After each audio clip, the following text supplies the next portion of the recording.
Microcosmos como organismo. Artículo S. El punto tau.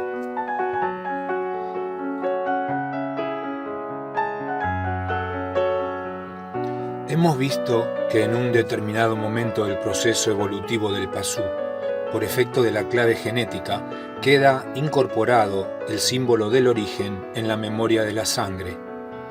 En ese momento se produce la transmutación del pasú en viria, del animal hombre en hombre semidivino.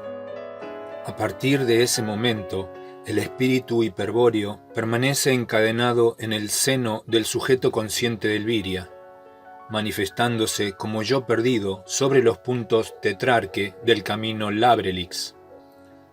Es evidente, pues, que en ese momento ha de haberse generado el primer tetrarque del camino Labrelix, el instante en el que el yo perdido se reflejó por primera vez y se encontró extraviado en la temporalidad inmanente y correlativa del sujeto consciente.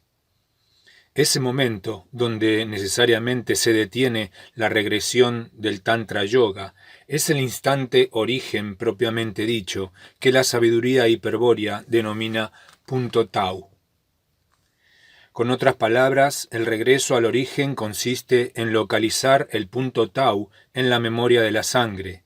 En el punto tau se encuentra el primer tetrarque y el símbolo del origen.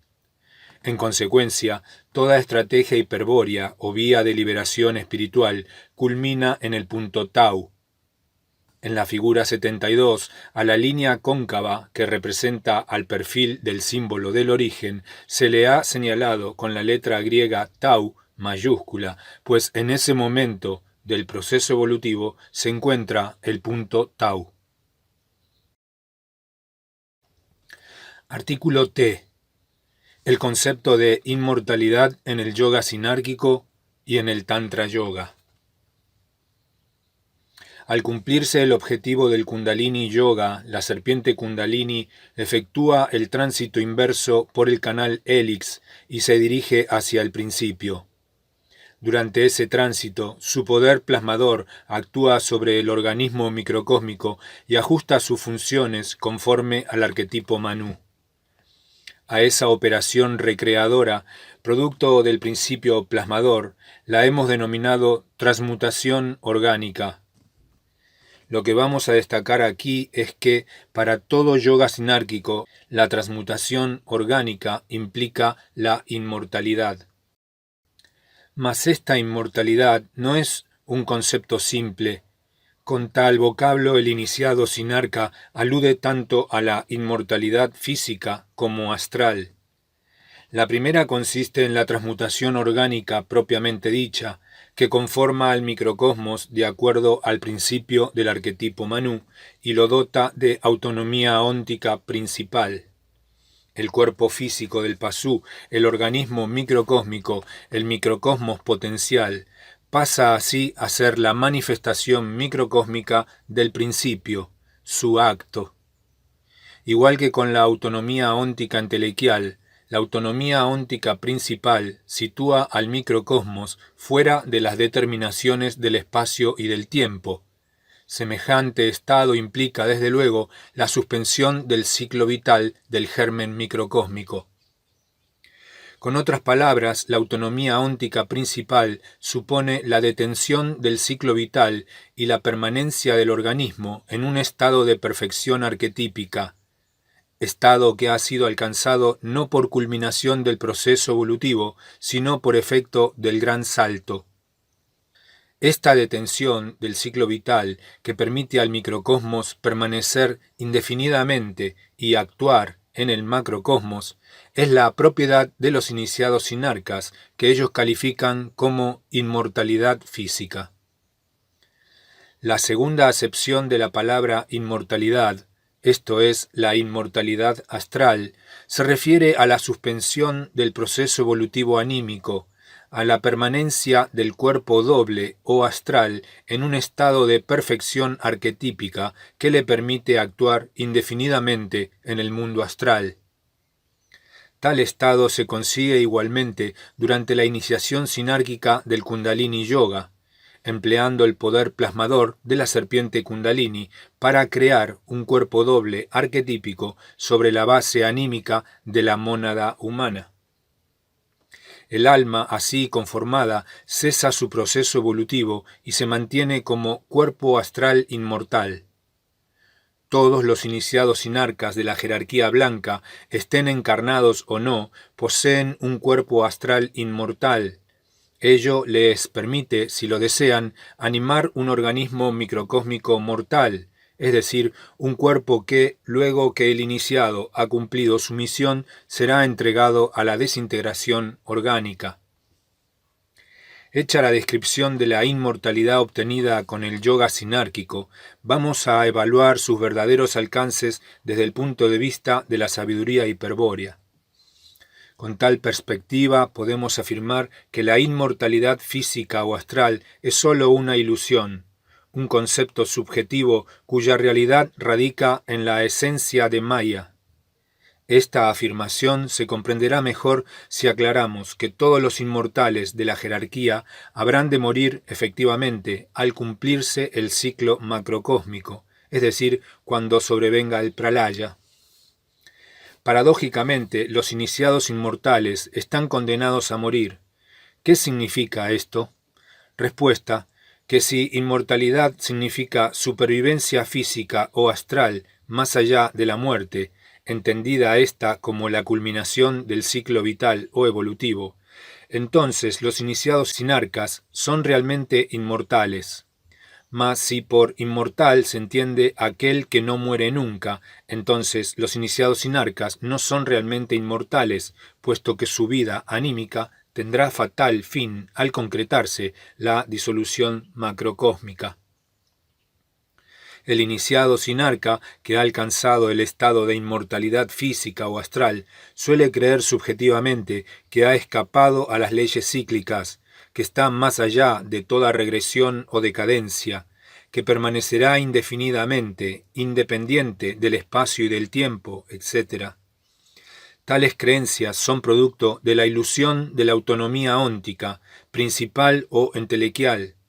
En verdad, la suspensión del ciclo vital o del proceso evolutivo no implican la suspensión de todo ciclo, sino el reemplazo del período microcósmico por el período macrocósmico. Esto es lógico, puesto que la autonomía óntica consiste en la identificación del organismo microcósmico con el arquetipo Manú, quien está sujeto al ciclo macrocósmico. El arquetipo Manú, como todo arquetipo o ser universal, es una función del macrocosmos, una propiedad esencial de éste, y no algo ajeno o independiente de su organicidad. La desintegración del macrocosmos en el pralaya o mahapralaya incluye la disolución del plano arquetípico y de su contenido universal. En síntesis, la inmortalidad del iniciado sinarca consiste en la sustitución del límite microcósmico de su ciclo vital por el límite macrocósmico característico del arquetipo Manú. Tal sustitución es efecto de la identificación del microcosmos y el arquetipo Manú causada por la concreción del objetivo del Kundalini Yoga, es decir, por el gran salto con que la serpiente Kundalini regresa al sujeto anímico hasta el principio del arquetipo Manú. El iniciado sinarca será inmortal entonces mientras dure el macrocosmos, es decir, durante el Manvantara o manifestación del Uno. Es tan subjetivo este concepto sinárquico de la inmortalidad que, a raíz del encadenamiento de la jerarquía planetaria con jerarquías solares, galácticas o cósmicas, existen iniciados inmortales con distinto grado de probabilidad de supervivencia. Hay así iniciados que son inmortales en el sistema solar, o en la galaxia, o en tal o cual constelación, etc. Vale decir, iniciados cuya supervivencia está ligada al ciclo de duración del sistema solar o de la galaxia y que morirán al fin, acompañando la disolución de esos sistemas. El pralaya, fin del ciclo de manifestación del demiurgo, señala el fin de la inmortalidad de los iniciados sinarcas. en un planeta, sistema solar o galaxia.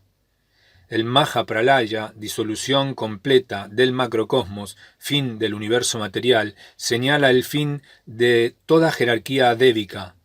Más allá de este límite, que es una muerte real y definitiva de toda vida anímica, no pasa nadie, salvo el Uno, sintetizado nuevamente como mónada primordial. Su reflejo, el macrocosmos, se desintegra en la nada del pralaya. El yoga occidental, del cual deriva el Tantra Yoga, jamás propuso como objetivo nada semejante al concepto de inmortalidad que hemos expuesto. Para el Tantra Yoga, como para cualquier otra vía hiperbórea de liberación, el objetivo declarado es el regreso al origen, el desencadenamiento del espíritu, su reorientación estratégica, su reversión y la libertad absoluta de la eternidad. Sin embargo, en la estrategia adoptada para localizar y alcanzar el punto tau, puede estar contemplada la posibilidad de transmutar el microcosmos o la creación de un cuerpo astral. Ello lo hará el sadhaka, desde luego no identificando el microcosmos con el principio del arquetipo Manu, sino plasmando la forma del logos plasmador de Kundalini con la imagen de Lilith, y consumando en la sangre la boda mágica del gran antepasado hiperbóreo. Para ello deberá contar, según se adelantó, con el concurso de una mujer Kali. Lo cierto es que, según el concepto sinárquico, la transmutación obtenida por el iniciado hiperbóreo lo convierte también en inmortal, aunque la forma permanente del organismo o del cuerpo astral no conforme en absoluto al arquetipo Manu. No hay que insistir en que semejante equiparación del concepto sinárquico de inmortalidad a la transmutación tántrica es una fuente inagotable de confusiones y errores, toda vez que la sabiduría hiperbórea sostiene un concepto egoico de la inmortalidad iniciática. Se hace necesario, pues, una aclaración terminante al respecto. Para la sabiduría hiperbórea, ni la transmutación sinárquica ni la transmutación tántrica producen cuerpos inmortales, sean estos organismos físicos o astrales. La sustitución del límite final microcósmico por el límite macrocósmico del pralaya, por más distante que éste se encuentre en el futuro, no basta para calificar de inmortal a un cuerpo animado. Por el contrario, es seguro que tales cuerpos inmortales serán cadáveres al sobrevenir el pralaya. Cadáveres físicos o cadáveres astrales, despojos materiales al fin del ciclo macrocósmico, la muerte absoluta de la vida manifestada por desintegración y disolución absoluta de toda forma. Para la sabiduría hiperbórea, al fin, todo cuerpo orgánico o astral es sólo un cadáver futuro, por más animado que se encuentre en la actualidad ilusoria del tiempo trascendente. Aun si tal cuerpo ha sido transmutado por el Tantra Yoga u otra vía hiperbórea, jamás concede valor a la supervivencia del ciclo vital, ni deposita ninguna esperanza en la dilatación del instante mortal, instante que llegará fatalmente en el pralaya. La sabiduría hiperbórea solo toma en cuenta la sustancia, sin importar la forma o el ritmo que ésta manifieste. Toda sustancia, es decir, todo cuerpo orgánico o astral, es repugnante al espíritu hiperbóreo. El espíritu, normal, no revertido, expresa una hostilidad esencial hacia toda sustancia del macrocosmos. El iniciado hiperbóreo que busca regresar al estado normal del espíritu no puede menos que despreciar también toda forma de sustancia, aunque deba valerse de algún cuerpo orgánico o astral para ejecutar su estrategia. Para el iniciado hiperbóreo, finalmente, no existe la inmortalidad de la sustancia, cualquiera sea la forma o ritmo que ésta exhiba.